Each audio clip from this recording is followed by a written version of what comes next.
Ipinagkibit balikat lang ng Malacanang ang pagbatikos ng pahayagang The New York Times sa pag-imbita ni US President Donald Trump kay Pangulong Duterte sa White House. Dati nang mainit ang naturang pahayagan sa kampanya kontra droga ng Pangulo na patuloy pa rin hanggang ngayon. Katulad na lang sa Maguindanao kung saan 4 ang napatay sa operasyon. Kasama sa mga nasawi ang isang ginang at ang 2 niyang anak na nadamay lang sa engkwentro. May report si Von Aquino.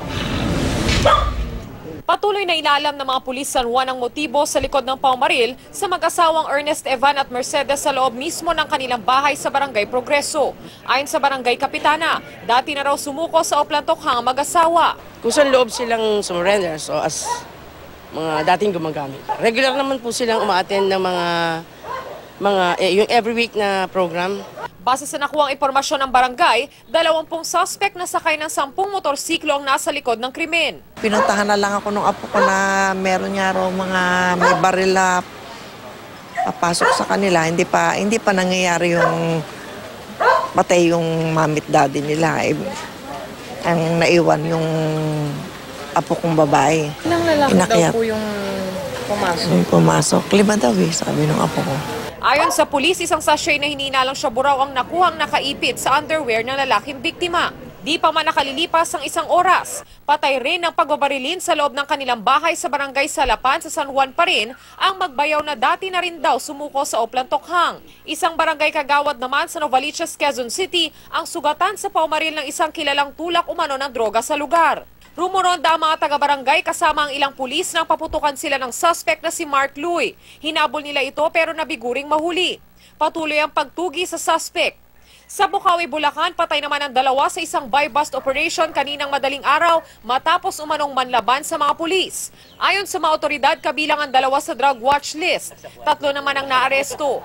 Nasabat sa kanila ang 36 na sachet na hininalang shabu. 4 naman ang patay sa operasyon ng pulisya kontra droga sa Raha, Buayan, Maguindanao.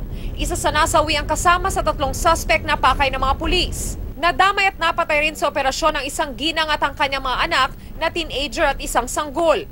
Mula nang maging usap-usapan ang kampanya kontra droga ni Pangulong Rodrigo Duterte, naging madalas na paksa na siya ng pahayagang The New York Times.